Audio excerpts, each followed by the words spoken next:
So I just want to start off this video by saying my last video about Blue Lock, I forgot to talk much about the characters such as Isagi and others, but I do plan on making more Blue Lock videos, especially because the anime has been fire. But anyway, this video is about Tokyo Revengers. So the Tokyo Revengers manga ended last month and I have recently just reread the final arc of it, and I'm just going to give my thoughts on it and the overall ending, because damn, there was a lot of bad stuff in there I have to talk about. I actually got into Tokyo Revengers last year through the anime, which I loved. I was immediately very interested in the story because it had many elements I do find interesting in an anime, such as time travel and a good underdog story. I watched most of it weekly until season 1 ended, and then I went and caught up to the manga, which I had a good time with.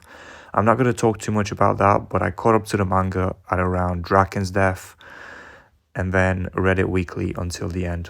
So right from the start, this arc is about saving Mikey.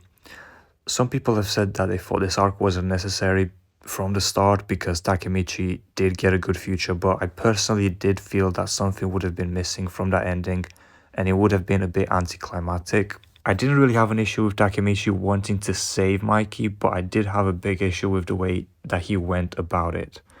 Both Mikey and Takemichi's character motivations in this arc were done terribly, which isn't really anything new. One big criticism I have for the cast of characters in the series in general is that their motivations or reasons for why they do certain things are completely ridiculous and don't make much sense. Now, in this final arc, an example of this would be, why did Mikey start another gang 2 years after disbanding Toman? This is something that Takemichi asked himself after going back in time, this time 10 years rather than 12 years. So we find out that there are now 3 gangs that are pretty much dominating Tokyo. They are the Kanto Manji gang, Rokuhara Tandai, and Brahman. This is immediately interesting because we are led to believe there are at least 2 more people on the level of Mikey. These characters and gangs were hyped up a lot. Soon after that, we get a showdown between Brahman, Rokuhara Tandai, and Draken and Takemichi. It ended up being a bit underwhelming because right after Draken and South were about to fight, everyone just had to leave because of the cops. So then we find out Draken is actually part of Brahman, which Takemichi then joins. Now, Takemichi deciding to join Brahman rather than getting his friends involved was a good decision by him, and showed that he was level-headed and was aware of the dangers of getting other people involved when dealing with Mikey and other gangs. Too bad that this all goes out of the window later on, but we'll get there.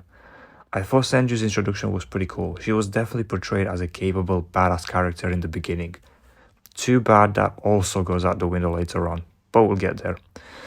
Now, her reveal that she was actually a girl, I had kind of mixed feelings on. Even for this manga that has a lot of ridiculous stuff in it, getting me to believe that the leader of the gang on par with Mikey and South was a girl was a bit much. But at least it was something different, and Senju quickly became likable as we saw her interact and hang out with Takemichi. Then we get to the big event where Senju and Takemichi are at an amusement park, and Rakuhara sends some people to kill Takemichi. Takemichi then gets some visions, which by now we know is a way that he can pretty much see a glimpse into the future. In my opinion, this ability he suddenly gets is one of the big assholes of this arc because it is a massive plot convenience, especially for what happens later on in the story. And even then it was used terribly. So Draken ends up dying. Well, that was a surprise, especially since the point of this arc was that Takemichi wanted to save everyone, including Mikey. Now seemingly he won't be able to, and it looks like he already messed up, and it is here that I felt things started to go a bit wrong. So right after that we have the 3 deities war. All of the gangs are present and we get the backstory of South and we get to see how strong he really is. This character was portrayed to be so strong that what happens next I thought was just ridiculous. Mikey ends up going berserk and kills South, and Kanto Manji Gang gets declared the winner of the conflict. This felt like so much wasted potential, and at this point I felt Mikey was so stupidly overpowered simply for shock value, to the point it was hard to take seriously. Senju also ended up being underwhelming, especially because she ends up having to disband Brahman just to save Takemichi from Mikey. Which leads me to my next point, Mikey's actions so far have made no freaking sense. He is aware that Takemichi has come back from the future, and instead of having any sort of discussion or dialogue with him, he just beats him up and damn near kills him with his fists. At this point, I was really questioning how the hell Mikey would end up getting redeemed, because not only he killed South, but almost did the same to Takemichi, the one that's trying to help him.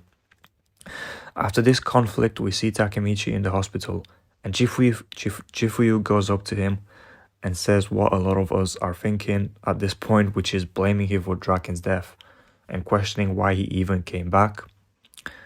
After this, I was wondering where the story would go, only to be disappointed. Takemichi goes from I don't want to get anyone involved to I'm gonna form my own team in the span of like a chapter. Seriously? Mikey almost just killed him, and he told himself he wouldn't get anybody involved, but after having a conversation with Hina, he just changes his mind.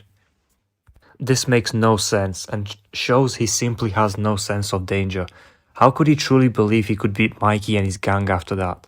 This all felt very stupid. He then ends up getting his friends and past team members involved and forming his own gang, the second generation Toman. This leads to the showdown between the second gen Toman and the Kantomanji gang. Many of the members of Brahman and Rokuhara Tandai ended up joining Mikey and his gang. This included characters like Wakasa and Benkei, which never actually explained why they joined Kantomanji gang. We are just supposed to assume it's because they lost. Hanma also ends up joining Mikey, which is also stupid. Why would Mikey allow one of the guys responsible for his sister's death to join? Not only is Toman outpowered, but they are also outnumbered, so I already knew we were getting a lot of ass pulls. At this point, power scaling doesn't mean much, and the characters just end up being as strong as they need to be. Like how Takemichi suddenly is on par with Kakucho. The fights felt a bit rushed too, so they weren't great. Oh, and I forgot to mention, but that Senju flashback about Mikey's airplane getting broken, that was one of the stupidest things in the series. Speaking of Senju, she ends up beating a few fodder characters only to be taken out by Sanzu. What a disappointment her character has been.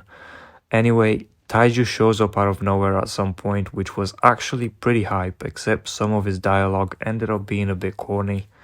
For example, how he told Takemichi to go be Mikey's hero. At this point, the chapters just felt more like fanfiction, which was just sad. Sanzu was also just an absolutely awful character. His motivation for caring so much about Mikey never gets a proper explanation and is just stupid. Anyway, we eventually get to final Mikey versus Takemichi fight, and we now see why Takemichi's new ability was introduced. He can see the future just before it happens, which allows him to go toe-to-toe with Mikey, which is just very convenient.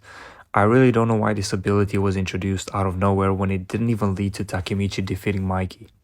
He ended up punching him twice, but that was it. We finally get a flashback about about an explanation for Mikey's impulses and Shinichiro's past. We also finally get a conversation between Mikey and Takemichi, but at this point it feels like it's too late. The way Shinichiro passed the time leaping power to Takemichi is also a bit plot convenience, and without going too much into detail and making things too complicated, at this point with all the different timelines and time leapers, the time travel aspect of the show just doesn't make much sense and just falls apart.